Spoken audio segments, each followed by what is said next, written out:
जफर,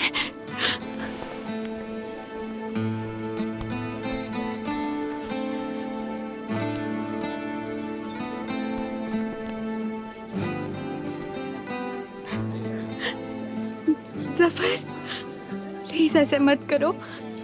तुम कुछ ही हफ्तों में रिहा हो जाओगे इंशाल्लाह, मेरा यकीन करो, मैं झूठ नहीं बोल रही हूँ। सैयदा देखो, इतनी उम्मीदें मत लगाओ, ये मुझे रिहा नहीं करेंगे।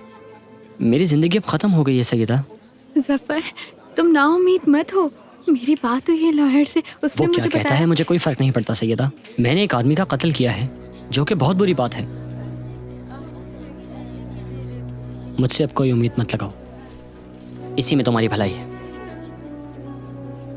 और कोशिश करना कि दोबारा मुझसे मिलने यहाँ ना आओ। अच्छा सुनो जफर, जो कुछ तुमने सुना है ये सब कुछ तुम मुझे इसी वजह से कह रहे हो ना? मेरा यकीन करो जफर, ऐसा कुछ नहीं हुआ था। हम लोग सब कुछ भुलाकर शादी कर लेंगे और मैं हर हफ्ते तुमसे यहाँ मिलने आया करूंगी, ठीक है? सैयदा मैंने बहुत सोचा है, तुम अभी बहुत छोटी हो, तुम्हें चाहिए कि तुम अपनी सारी जिंदगी मेरे लिए ज़ाया ना करो, इसे बचा के रखो। तुम्हारी जिंदगी में भी बहुत कुछ करना बाकी है, हमें अब एक दूसरे को भूलना होगा, ठीक है? तुम्हें मेरे बगैर जिंदगी गुजारनी है, यही बेहतर रहेगा। मैं ना समझ गई तुम्हारी बात, तुमने लोगों की बात पे यकीन कर ही लिया। आखिर तुम्हें कम से कम एक दफा तो मुझसे पूछना चाहिए था। तुम्हारी दादा की बातों से तुम्हारा जहन बदल गया सफर, एक बार तो मुझसे पूछ लेते।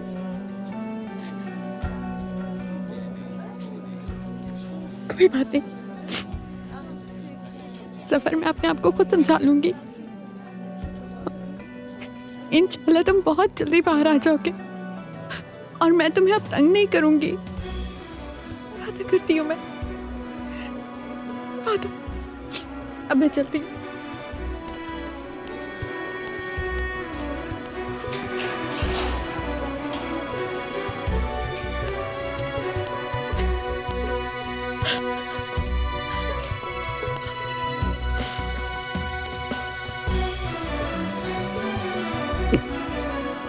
जफर चांडियोलो ने एहसान टेलर को चाकू से कत्ल किया, जिसके तमाम शवाहिद यहाँ पेश कर दिए गए हैं।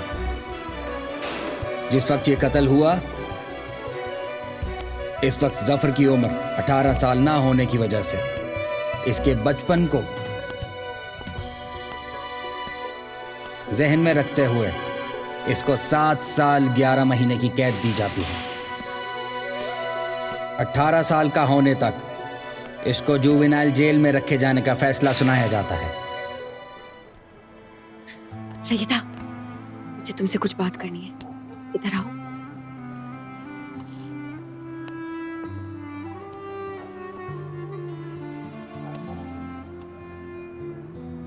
सैयदा, मैं जानती हूँ परेशान हो तुम, लेकिन ये 5 साल यूं पलक झपकते ही गुजर जाएंगे, तुम्हें पता भी नहीं चलेगा और तुम देखना जफर की सजा कम हो जाएगी। और ये भी तो हो सकता है कि वो 2 साल में वापस आ जाए। अब मुझे फर्क नहीं पड़ता, बिल्कुल नहीं। तुम ऐसा क्यों कह रही हो सैयदा? क्योंकि अब वो तुमसे दूर हो गया है तो क्या तुम उसे भुला दोगी? हाँ नैरन, मैं अब उसका और इंतजार नहीं कर सकती हूँ। सैयदा, मुझे सच सच बताओ, जब तुम मुझसे मिलने गई थी तो क्या उसने तुमसे कुछ कहा था जिसकी वजह से तुमने उससे छोड़ने का फैसला किया? तुम्हें तो पता है ना, उसने मेरी वजह से एक इंसान का कत्ल कर दिया, मगर अब उसको मैं एक बुरी औरत लिखने लगी हूँ। क्या? ऐसे कैसे बोल सकता है वो? ये सब तुम्हारे कसूर है, तुमने ही मेरी जिंदगी तबाह की है। तुम्हें पता है नैरन, तुमने मुझसे मेरी मोहब्बत छीन ली है। मेरी रब से दुआ है कि तुमसे भी तुम्हारा प्यार उसी तरह छीना जाए जैसे मेरा प्यार छीना है तुमने। तुम तो बहुत खुश होगी ना कि आखिर तुमने मेरा सफर मुझसे हमेशा के लिए दूर कर दिया।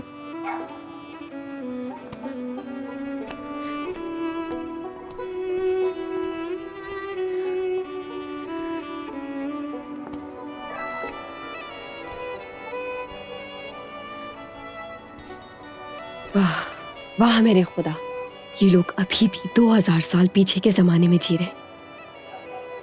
ऐ मेरे रब, मैं यहाँ खड़े होकर तुम्हें बता रही हूँ, वादा कर रही हूँ तुमसे कि मैं वकील जरूर बनूंगी और मुझे तुम्हारी मदद चाहिए, क्योंकि मैं किसी से मदद नहीं मांगूंगी। क्या करूं मैं? एक तरफ मेरा भाई है और दूसरी तरफ कातिल। जाऊं तो कहाँ जाऊं? और कसूरवार भी मैं हूँ। मैं कसूरवार हूँ? ये कैसे हो सकता है? ये कैसा इंसाफ है?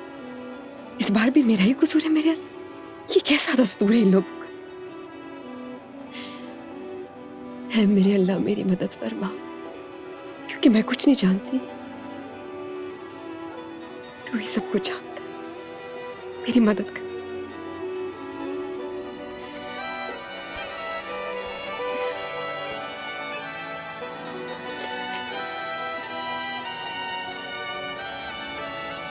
जिंदगी में हर रोज हम नए नए लोगों से मिलते हैं। उन्हें जानना या ना जानना हमारे हाथ में नहीं होता। ये सिर्फ एक लम्हे का फैसला होता है, ये जाने बगैर भी कि वो सीधा अपने रास्ते पर चल सकता है और अपने आप को भटकने से बचा भी सकता है। ये अमल पूरा करने के लिए इंसान को अपने ऊपर भरोसा होना चाहिए और उसे यकीन। नैरिन, तुम इतने अरसे अपनी बहन के साथ सफाई करने क्यों नहीं आई? हफीज़े आंटी, वो सैयदा बीमार है और मैं भी मुस्तकिल स्कूल जाती हूँ। आपको पता है ना कि प्रैक्टिस टेस्ट हो रहे हैं और मैं उसी में बिजी हूँ। मुस्तकिल बस यही हो रहा है आजकल। हाँ। तुम मुझसे झूठ क्यों बोल रही हो नैरिन? यसलहान बहुत छोटी जगह है। तुम क्या समझती हो यहाँ जो कुछ होगा मुझे नहीं पता चल सकेगा? निकाती साहब ने मुझे बताया था कि तुम सच्ची हो, मगर मुझे लग रहा है कि वो गलत बोल रहे थे। आपने मुझे गलत समझा है। इनफैक्ट सबने मुझे गलत समझा है। सब मुझे गलत समझते हैं। मैं उन लड़कियों में से नहीं हूँ जो जब भी किसी मुश्किल में पड़ेंगी तो रोते रोते अपनी कहानी सुनाने पहुंच जाएंगी। मैं उनमें से नहीं हूँ। मैं खामोशी से अपने मामलात को हल करना जानती हूँ।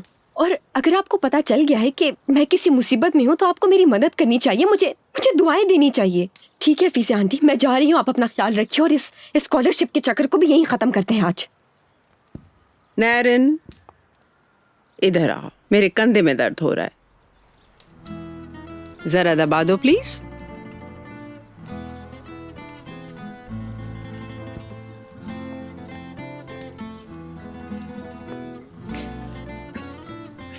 बेफिक्र रहो, अगर तुम मुझे मार भी दोगी, जितनी भी जायदाद है ये तुम्हें नहीं मिलेगी, ये मेरे बेटे के नाम है।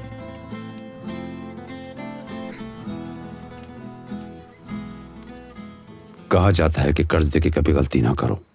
आपके पैसे कब वापस मिले ये कोई नहीं कह सकता। मेहमद, तुम 1 महीने से कर्ज लेकर खेल रहे हो, आखिर मेरे पैसों का क्या होगा? भाई बस थोड़ा सा वक्त और दे दें मुझे। आपको तो मालूम है कि किस्मत ख़राब चल रही थी, मगर अब मैं ज़रूर जीतूंगा। आप बस देखते जाएं, एक मौका दे दें। तुमने ख्वाब देखा है ना? हाँ। देखो, जरूर देखो। यहाँ पर मैं कोई खैरात नहीं बांट रहा। हाँ, पिछला कर्ज तुमने कैसे चुकाया है सब जानते हैं, पूरा इश्तिहान जानता है। चलो ये भी वैसे ही चुका दो।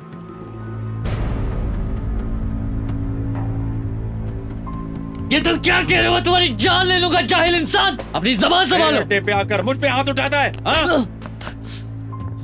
सुनो, जब तुम्हारे पास एक सोने की चिड़िया मौजूद है तो फिर तुम्हें परेशान होने की क्या जरूरत है? तुम्हें पता भी है तुम क्या बकवास कर रहे हो मुझसे? मैं तुम्हारी जान ले लूंगा, मेरी बहन है वो। अकल से काम लो मेहमद, अकल से। कल सुबह तक की मोहलत दे रहा हूं तुम्हें, कल सुबह तक। ले जाओ इसे, कल सुबह तक की मोहलत दी है, सिर्फ कल सुबह तक। कोई शक ना रखना अपने दिल में। आइंदा अगर ऐसी बात की ना तुमने तो मैं तुम्हारी जान ले लूंगा। तुम्हें जान से नहीं हो जाए। छोड़ो मुझे।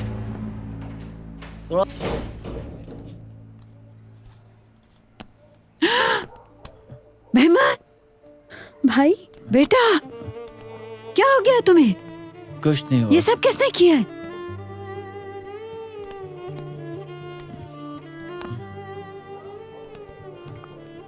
कुछ नहीं।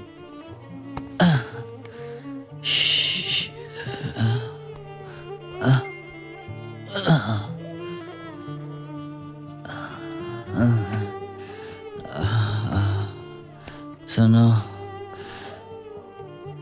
अगर मुझे कुछ हो जाए तो तुम लोग अपना ख्याल रखना। भाई, ये आप क्या बहकी बहकी बातें कर रहे हैं? बताए तो हुआ क्या है? बेटा, ये आखिर हमारे साथ क्या हो रहा है?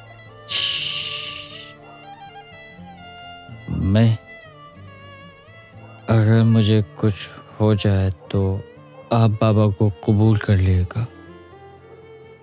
मर्द का होना बहुत ज़रूरी है।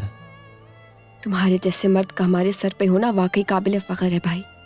ठीक है, अगर तुम्हें कुछ हो गया तो हम दोबारा से मिस्टर ऋषभ को बुलाकर अपने सर पर बिठा लेंगे। तुम फिक्र नहीं करो, इतनी आसानी से तुम्हें कुछ होने नहीं दूंगी मैं। मेरा बच्चा, मेरा अ,